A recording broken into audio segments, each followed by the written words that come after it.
விசுபம்பர் மே 23, 2016 BR 109 விசுபம்பர் 12 கோடி யாருக்கு விழுந்திருக்கு, என்ன நம்பருக்கு விழுந்திருக்கு அப்படிங்கறத நம்ம ஃபுல் டீடைலா பார்க்கலாம் வாங்க.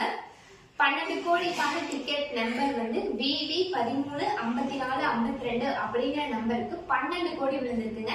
அது யாருக்கு விழுந்திருக்கு அப்படின்னா கொல்லம் மாவட்டத்துல கருணாகப்பள்ளி அப்படிங்கிற ஒரு இடத்துல பொன்னன் அப்படிங்கிறவர் ரொம்ப ஏழ்மையான குடும்பத்துல இருந்து அவர் வந்து லாட்டரி டிக்கெட் வந்து வியாபாரம் பண்ணிட்டு இருந்தாரு. கொரோனா காலத்துல இருந்து லாட்டரி டிக்கெட் வந்து வித்துட்டு இருக்கிறாரு.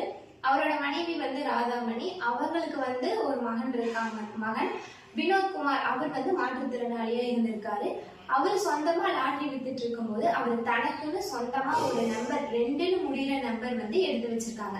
அதுதான் 135352 அப்படிங்கிற நம்பருக்கு 12 கோடி வரப்பிரசாதமா அவங்களுக்கு வந்து விழுந்திருக்கு. அவர் பட்ட கஷ்டத்துக்கு கடவுள் வந்து எப்படியோ அவருக்கு வந்து நல்லபடியா அந்த 12 கோடி டிக்கெட் வின் பண்ணி கொடுத்திருக்கிறாரு. விசுபம்பர் 12 கோடி யாருக்கு விழுந்திருக்கு, எங்க விழுந்திருக்கு அப்படிங்கறத நம்ம ஃபுல் டீடைலா இந்த வீடியோல நம்ம பார்த்துட்டோம். மீண்டும் அடுத்த வீடியோவில் சந்திக்கும் வரை